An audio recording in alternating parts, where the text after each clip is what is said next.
Do you like amusement parks? I bet you do. After all, what's there not to love about an endless supply of cotton candy and exciting rides? Now, let me ask you something slightly weird. Have you ever imagined an amusement park that features a sideshow where you can stare at premature babies inside incubators? You probably cringed just imagining it. Well, believe it or not, something like that once existed, and it was called the Infantorium. Hold on, here comes the exciting part. That Infantorium helped to save the lives of about 6,500 premature babies, and guess what? It wasn't even operated by a qualified doctor. If not a doctor, then who? If you are interested in finding out who ran the Infantorium and helped save about 6,500 premature babies, then make sure you stick around to find out. Are you interested in learning about more intriguing happenings in the world? Feel free to browse through our channel. I'm sure you'll find one or more videos that will spark your interest. Don't forget to hit the subscribe button and the notification bell so you don't miss any of our exciting updates. Ready to know more about the Infantorium that saved the lives of thousands of babies that were thought could never survive?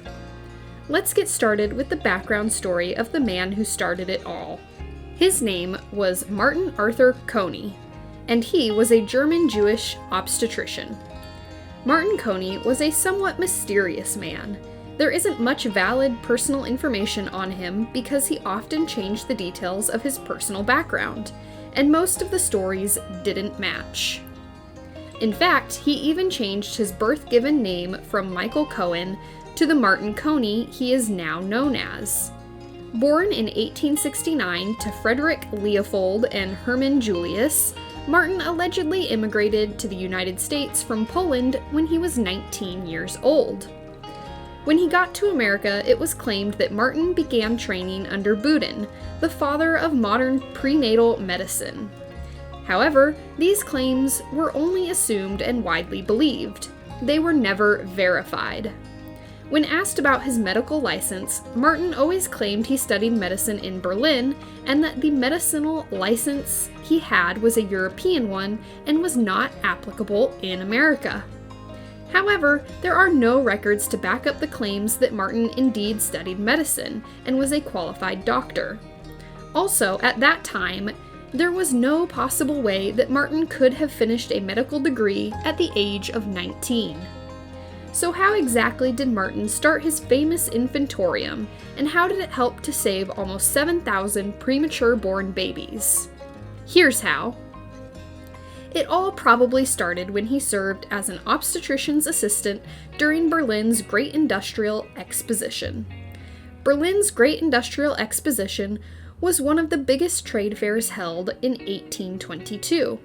At this fair, different exhibition companies came to display different products and gadgets to thousands of guests. At that time, the obstetrician that Martin worked with was Boudin Pierre, and he was a certified doctor that had made some pretty incredible contributions to reduce the rate at which newborns died. Boudin emphasized the importance of breastfeeding, educating mothers on how to care for their newborns, as well as how to prevent diseases through cleanliness and proper nutrition. Boudin worked with and acted as an assistant to another obstetrician, Etienne Stéphanie Tarnier. Etienne Stéphanie developed one of the early versions of children's incubators. It was one of these children's incubator models that Boudin came to display at the Berlin Fair, and it seemed to Martin, who was probably a technician, had helped him set up and operate the children's incubators. To display the uses and effectiveness of these incubators, Boudin borrowed 6 premature babies from the Charité Hospital in Virchow and kept them in the incubators for 1.5 months that the exposition was held. The babies that had been expected to die because they were born prematurely all lived through the months that the exposition held. What's more people paid to see them. In fact, History has it that more than 10,000 people paid to see these infants in their incubators. Through the months this exposition was held, Martin worked with Boudin, and it is likely that he picked up a lot of medical knowledge from Boudin. A few years after this exposition, Martin started holding his own incubator shows across different fairgrounds in the United States. He even held it in the World's Fair that took place in New York in 1901, and the shows became a huge success. Now, let's go understand how Martin ran these incubator shows. Martin brought the premature infants he wanted to use for the show from France on boats through the English Channel. He kept them in baskets filled with hot water bottles to keep them warm. Upon his arrival in New York, Martin kept the infants in a building that was specifically built for the show.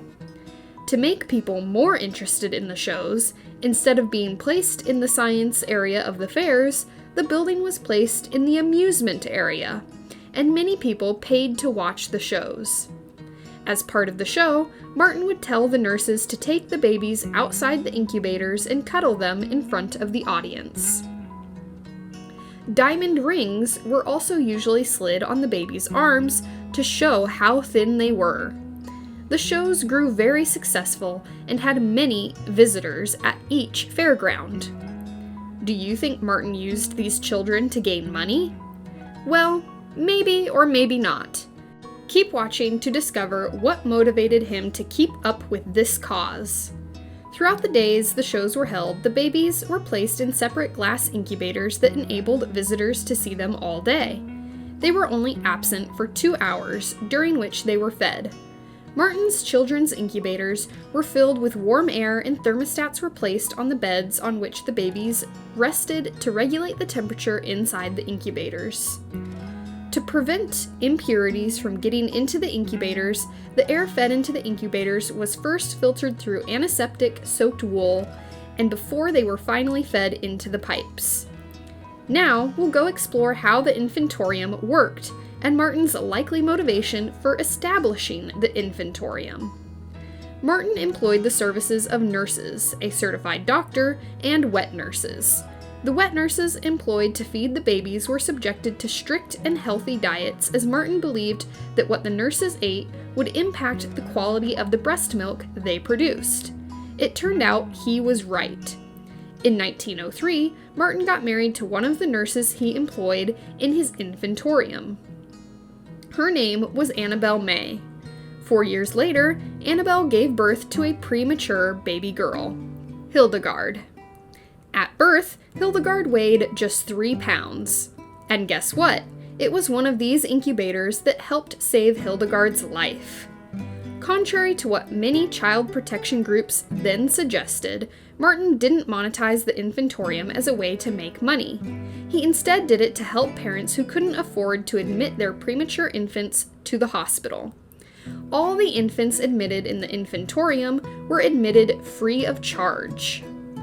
The costs of caring for the infants, the manufacturing of the incubators, the cost of paying his nurses, and his travel to display his incubator shows were all from the money people paid to see the babies. Martin defended the claims made against him by the child protection groups by confirming that even though his infantoriums were the last resort for the survival of premature infants, his patient survival rate was much higher than many hospitals' own. This claim was further backed up when he hosted a reunion for the 58 babies he had cared for in 1933. At the reunion in July 1934, 41 babies out of the 58 babies were brought back to the island for the reunion ceremony. Unfortunately, in 1911, a fire occurred at Coney Island, the park that held the infantorium. Even though all the infants at the infantorium were rescued, more focus was placed on highlighting the danger of caring for infants in a park setting.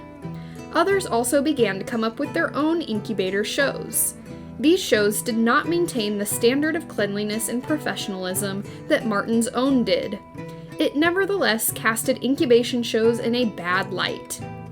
However, Julian Hess, the American pioneer of neonatology, showed support for Martin, and this helped his reputation and his shows.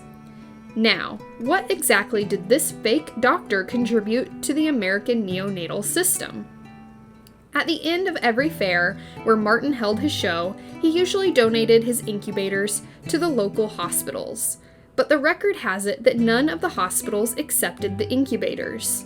Nevertheless, the news of incubators and how they helped save premature babies spread, and by the time Martin died in 1950, most public hospitals had started using incubators. Now, Martin is regarded as one of the fathers of early infant care. His shows, incubators, and infantorium proved that the death of premature babies could be prevented and that they had a fighting chance. So there you have it, the story of a fake doctor from Poland who helped save the lives of thousands of babies. I'm sure you've learned something interesting and educating. Why don't you share this video with other people so that they can learn too? Don't forget to hit the subscription button and the notification bell. You can as well browse through our channel for more fascinating videos.